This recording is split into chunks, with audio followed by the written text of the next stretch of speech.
સુરતથી સમાચાર અપહરણ ખંડણી આર્મ્સ એક્ટના ગુનામાં ફરાર આરોપી ઝડપાયો 27 વર્ષથી ફરાર આરોપીને સુરત ક્રાઇમ બ્રાન્ચે મધ્યપ્રદેશથી દબોચી લીધો રામગોપાલ ઉર્ફે ગોપાલ રાઠોડની મધ્યપ્રદેશના મુરેનાથી ધરપકડ કરવામાં આવી 1996માં આરોપીએ જમીન બાબતની અદાવત રાખીને ફરિયાદીનું અપહરણ કર્યું હતું અપહરણ પછી ચપ્પુની અણીએ 90,000ની ખંડણી વસૂલી હતી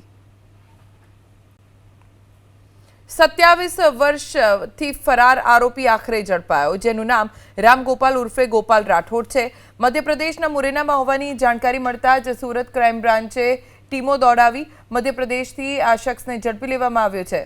27 વર્ષથી ફરાર આરોપીને સુરત ક્રાઇમ બ્રાન્ચે મધ્યપ્રદેશથી દબોચી લીધો રામગોપાલ ઉર્ફે ગોપાલ રાઠોડની મધ્યપ્રદેશના મુરેનાથી ધરપકડ કરવામાં આવી 1996માં આરોપીએ જમીન બાબતની અદાવત રાખીને ફરિયાદીનું અપહરણ કર્યું હતું અપહરણ પછી ચપ્પુની અણીએ 90,000ની ખંડણી વસૂલી હતી 27 વર્ષથી ફરાર આરોપી આખરે ઝડપાયો જેનું નામ રામગોપાલ ઉર્ફે ગોપાલ રાઠોડ છે મધ્યપ્રદેશના મુરેનામાં હોવાની જાણકારી મળતા જ સુરત ક્રાઇમ બ્રાન્ચે ટીમો દોડાવી મધ્યપ્રદેશથી આ શખ્સને ઝડપી લેવામાં આવ્યો છે